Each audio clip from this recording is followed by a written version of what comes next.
l'écoute de l'ORTM, merci de nous rejoindre. Il est 7h à Kangaba, Kati et Kolokani, la même heure partout au Mali.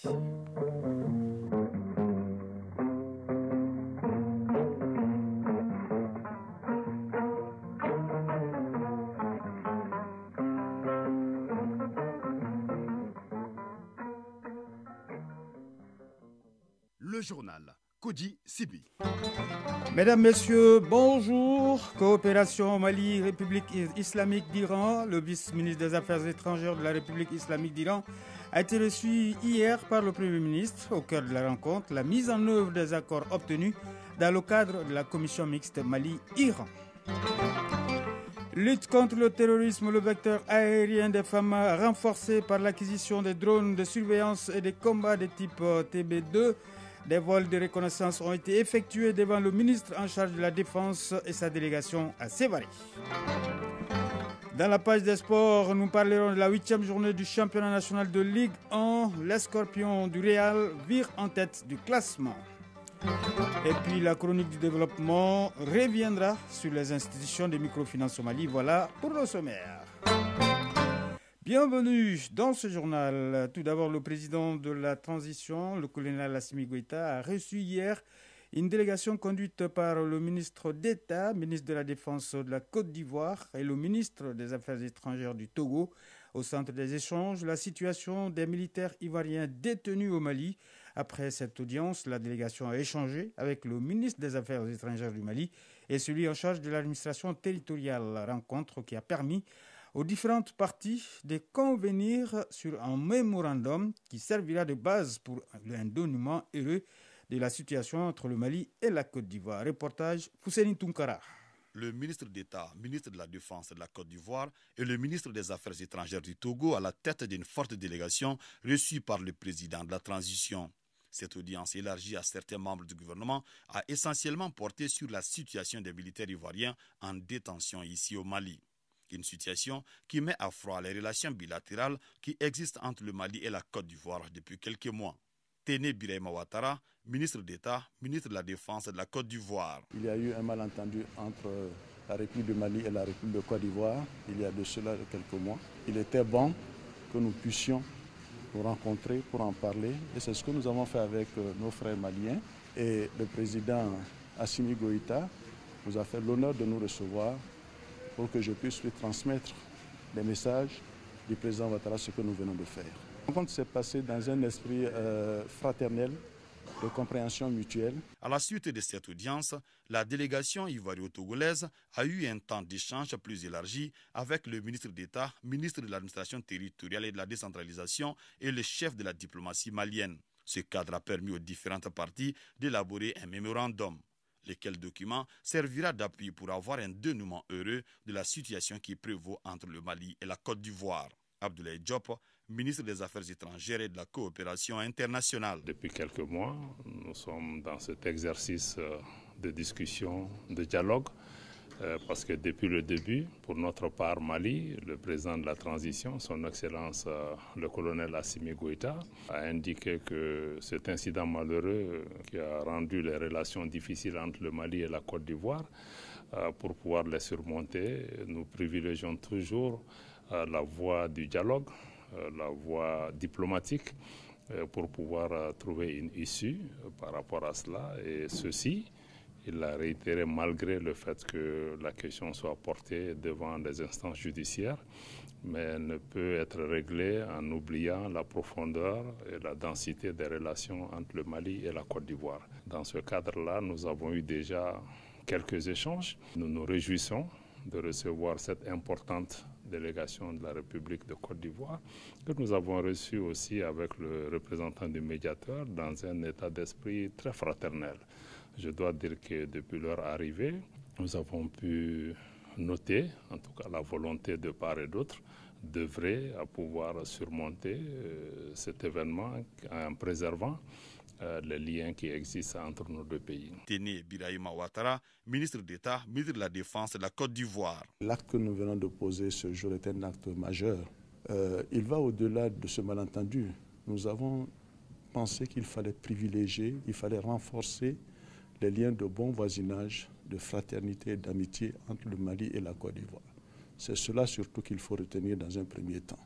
Dans un deuxième temps, bien entendu, nous avons parlé de l'affaire des 46 soldats. C'est une question qui est en voie de résolution et nous pouvons dire que nous venons de faire un voyage fructueux ici en terre malienne et nous ne pouvons que remercier le président Assimi Goïta et toute son équipe. Le ministre des Affaires étrangères du Togo, pays fortement impliqué comme médiateur dans ce dossier Mali-Côte d'Ivoire, se réjouit de ce rapprochement de positions de deux pays frères. Robert Dussé, ministre des Affaires étrangères, de l'intégration régionale et des Togolais de l'extérieur. Je voudrais surtout remercier leur Excellence le président Assimi Goïta et le président Alassane Ouattara qui ont une volonté commune, celle d'œuvrer pour la paix et la cohésion au niveau de la sous-région. Et je voudrais aussi vous renouveler l'encouragement du président Faure Gnassingbé qui pense que pour notre région, il faut que tous les pays puissent travailler en paix et en sécurité. Donc nous sommes heureux en tant que médiation et représentant du président de la République togolaise, le président Faure Gnassingbé, d'être témoin et co-signataire de l'engagement que les deux parties, la partie malienne et la partie ivoirienne, a pris ici à Bamako. Cette rencontre tripartite s'est achevée sur des notes d'espoir dans une bonne ambiance. La coopération bilatérale entre le Mali et la République islamique d'Iran était hier au centre d'une audience que le Premier ministre a accordée au vice-ministre des Affaires étrangères de la République islamique d'Iran pour la diplomatie économique. Le diplomate iranien était venu réaffirmer la disponibilité de son pays à mettre en œuvre les accords obtenus dans le cadre de la commission mixte Mali-Iran. Ces accords concernent l'agriculture, l'élevage, la communication, entre autres. Il a par ailleurs déclaré que l'Iran est prêt à accueillir les étudiants maliens. L'audience s'est déroulée en présence de 5 membres du gouvernement. Dr Mehdi Safari, à sa sortie d'audience, au micro de notre reporter Mamari Kouni. Je viens d'évoquer avec son Excellence, Monsieur le Premier ministre, des questions relatives à la coopération bilatérale dans le domaine de la pêche, de l'agriculture, dans beaucoup d'autres domaines de coopération qui intéressent les deux pays. Donc je suis venu dans le cadre du suivi des recommandations de la commission mixte de coopération qui a eu lieu au cours du mois d'août 2022. Donc je suis là dans ce cadre-là. Donc nous sommes vraiment disposés à mettre en œuvre les accords obtenus dans le cadre de la coopération dans le domaine de la pêche, de la communication, de la robotique, de l'enseignement supérieur et télécommunications aussi. Nous sommes prêts à mettre ça en œuvre. Donc, lors de l'audience que j'ai eue avec le Premier ministre, on a parlé sur la coopération. Surtout, nous sommes prêts à accueillir des étudiants maliens pour se former en Iran dans le domaine de l'électronique, de la technique. Ça, c'est des projets dans lesquels on peut coopérer. Le Mali se dote des drones de surveillance et de combat des dernières générations de type TB2. Ces équipements qui viennent renforcer le vecteur aérien malien dans la lutte contre le terrorisme sont présentés au ministre de la Défense et des anciens combattants lors de sa visite dans la région de Moti. Ils ont été acquis grâce au partenariat sincère entre la Turquie et notre pays. Des vols de reconnaissance ont été effectués devant le ministre en charge de la Défense et sa délégation. On en sait davantage sur ces équipements de pointe avec notre envoyé spécial Abdoulaye Sakou. L'instant est historique sur le tarmac de l'aéroport militaire de Sévaré. Avec fierté, le ministre de la Défense et des anciens combattants et sa délégation assistent au décollage d'un des drones de type TBD acquis tout récemment par les autorités de la transition. Pilotés par un équipage 100% malien, ces drones sont dotés d'un système de reconnaissance et de surveillance de pointe. Ils peuvent effectuer des frappes à de très hautes altitudes avec une précision presque chirurgicale. Colonel Sadio Kamara, ministre de la Défense et des anciens combattants. Quand nous-mêmes on était engagés en opération, on avait des cas de blessures. Les intéressés criaient nos noms jusqu'à mourir.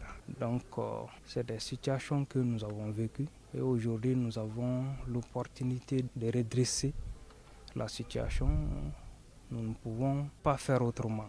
Grâce à Allah le Tout-Puissant, aujourd'hui, nous sommes en mesure de pouvoir soutenir nos unités qui sont engagées sur le terrain en appui feu, en appui logistique et à faire les évacuations. Dans la lutte contre le terrorisme, notre pays a diversifié ses partenaires et ses vecteurs aériens sont le fruit d'une collaboration entre le Mali et la Turquie. Colonel Sadio Kamara, ministre de la Défense et des anciens combattants. Le président de la transition continue toujours de doter les forces de défense et de sécurité de moyens performants et adaptés à l'évolution de la situation. Se basant sur nos partenariats multiples, sincères et fiables, le Mali vient d'acquérir son premier lot de drones armés. Ces drones turcs de type TBD vont nous permettre d'assurer la sécurité des populations et la sécurité du territoire en toute autonomie. Le chef du département de la Défense s'est rendu dans la région de Mopti non seulement pour voir les nouveaux drones, mais aussi échanger avec les hommes afin de s'enquérir de leurs conditions de travail. Fin hier de la 3e édition du Forum d'investissement dans la filière coton. Producteurs, transformateurs et utilisateurs du coton ont pris part à ce rendez-vous. Le thème était la transformation locale du coton, source de richesse et facteur d'autonomisation des femmes. Le compte-rendu de Suleiman Kenza Sidibé. La 3e édition du Forum d'investissement dans la filière coton a vécu. Organisé par l'Association des jeunes pour la valorisation du coton, le forum a fait le point sur la production du coton, la synergie d'action entre producteurs et transformateurs et le partage des expériences pour maximiser les profits au regard de la chaîne de valeur de la filière. Pour les jeunes, il s'agit de transformer dans les années à venir 15% de la production du coton du Mali. Et les autorités de la transition fortifient déjà cet élan de la nation. Adel Ramansi, président de l'Association des jeunes pour la valorisation du coton. Le président de la transition, son Excellence Assimi Goïta, a lancé un vaste projet de transformation locale avec la mise en place de la société malienne de fil Somafil et qui est aujourd'hui l'un des projets phares que nous saluons vivement. Et il était important maintenant d'accompagner le dynamisme parce que le message que nous avons porté durant 6 ans, il a écouté notre message, il a attendu notre message. Pour la conseillère du ministère du Développement rural, la valorisation du coton crée des emplois, des ressources pour les familles et la transformation peut contribuer à l'autonomie financière des femmes. De l'avis du secrétaire général du ministère de la Promotion de la Femme, de la Famille et de l'Enfant, le coton demeure un atout clé du développement durable. Sayon Doumia, secrétaire général du ministère de la Promotion de la Femme. La transformation locale de nos produits agricoles est un défi important pour créer plus de revenus aux producteurs et de l'emploi en faveur des femmes et des jeunes qui représentent 75% de cette chaîne de transformation. La question relative à la transformation locale du coton nous interpelle tous et toutes.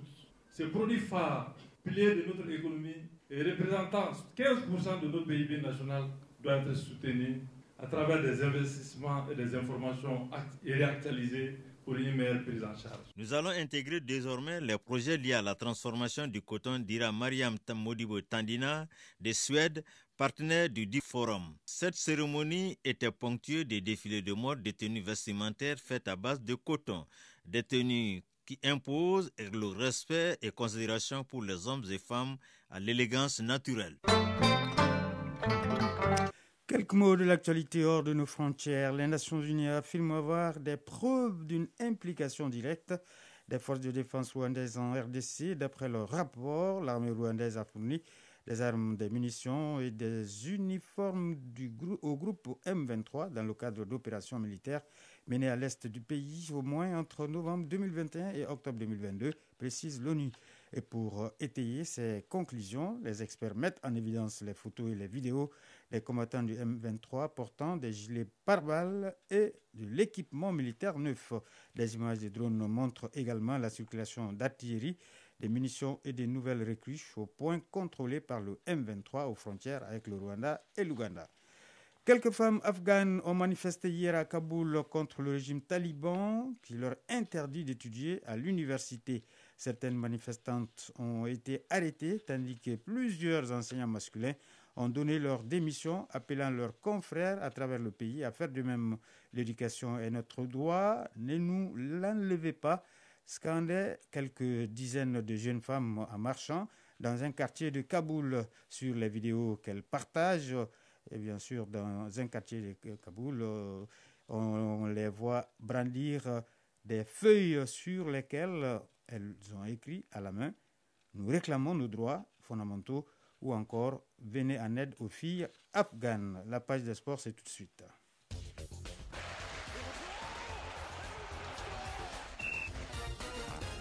Et on va parler de football. L'ancien entraîneur de Chelsea, Avram Grant, 67 ans, a été nommé à la tête de la sélection de la Zambie, a annoncé la Fédération zambienne de football hier jeudi. Championnat national de Ligue 1, la 8e journée a pris fin hier et l'AS Real est désormais en tête du classement. Le résumé de l'actualité sportive avec Isaac Tchenou. La 8e journée du championnat national de Ligue 1 a pris fin hier avec la victoire de l'AS Real 3-0 face au COB et du nul 0-0 entre les 11 créateurs de Djoliba. Bigram FC a battu l'AS Police par 2-0. Rappelons les résultats déjà enregistrés. Black Stars de Badalbougou a battu Afrique Football Elite par 1-0. Le Zamana de Bako et LCBA ont fait partie de 0-0. 0-0, c'est également le score qui a sanctionné la rencontre à Esco Bakaridjan. Eh bien, Yélé Olympique et l'US Bougou ont fait partie de 2 buts partout. L'US Kita et l'USFA sont séparés sur le nul de 1 but partout. Au classement, après cette 8e journée, l'AS de Bako occupe la première place avec 18 points. Le Djoliba suit avec 16 points. La 3e place est occupée par l'ASCO, 15 points. Au bas du tableau, l'AS Police occupe la 14e place avec 6 points de différence de moins 4. 13e, USC Kita, 6 points également, mais une différence de moins 5. Et Yélé Olympique est bon dernier avec 4 points de différence de moins 7. La 9e journée démarre lundi 26 décembre. Sur d'autres plans, le nouveau stade de Baraki, situé dans la banlieue sud de la wilaya d'Alger, portera donc le nom du défunt président sud-africain Nelson Mandela. L'information a filtré il y a quelques jours, mais elle vient d'être confirmée par le ministre de la Jeunesse et des Sports algérien. La Commission nationale pour la dénomination des stades a tranché. Le nouveau stade de Baraki portera le nom de Nelson Mandela, a-t-il affirmé au forum El Hiwar. L'ancien entraîneur de Chelsea, Avram Grant, 67 ans, a été nommé à la tête de la sélection de la Zambie, a annoncé la Fédération zambienne de football hier jeudi. Finaliste de la Ligue des Champions avec Chelsea en 2008, le technicien israélien qui a également dirigé le club anglais de West Ham, l'équipe nationale du Ghana qu'il avait menée en finale de la CAN 2015 et celle d'Israël, s'est engagé pour 2 ans. Il devra redresser une équipe zambienne qui n'est pas parvenue à se qualifier pour les 3 dernières éditions de la Coupe d'Afrique des Nations. Il succède au Croate Aljoza Azanovic qui avait quitté son poste pour un différend salarial. Abraham aura donc comme premier objectif de qualifier l'équipe pour la phase finale de la CAN 2023 dans un groupe qui compte également la Côte d'Ivoire, le Lesotho et les Comores. Et pour terminer, Cristiano Ronaldo devrait bien filer en Arabie Saoudite cet hiver. Attendu à Riyad pour signer un long et juteux contrat avec El Nasr, l'attaquant portugais pourrait raccrocher les crampons dans le golfe avant d'endosser un rôle d'ambassadeur du football saoudien. Après avoir tenu la drague haute à Lionel Messi pendant plus d'une décennie, l'attaquant Cristiano Ronaldo connaît décidément une fin compliquée. Et visiblement, après avoir quitté Manchester United et réalisé une Coupe du Monde 2022 plus que décevante avec le Portugal, le quintuple Ballon d'Or s'apprête à tirer un trait sur son épopée en Europe avec un départ éminent pour Al Nassr. Chronique du développement.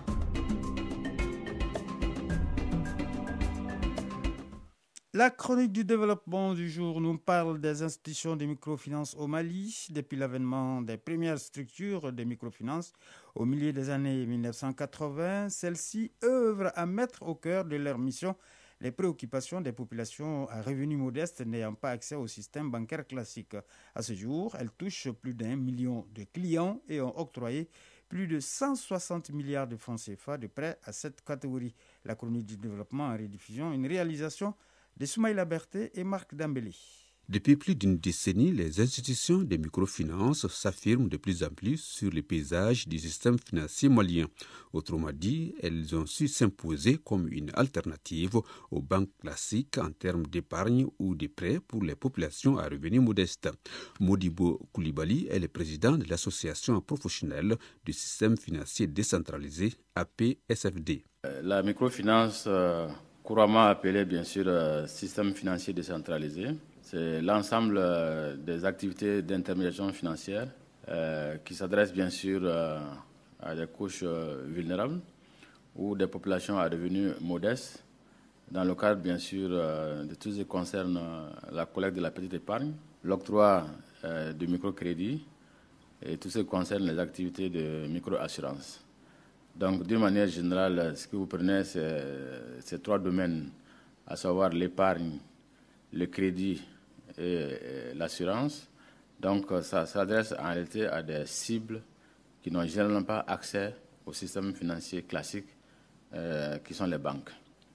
Donc, des populations à revenus modestes, qui doivent bien sûr s'unir dans le cadre de la solidarité pour s'entraider.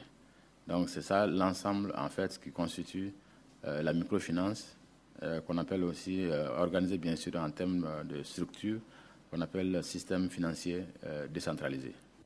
Au Mali, on dénombre 86 institutions de microfinance opérant sur l'ensemble du territoire national et singulièrement dans les zones rurales.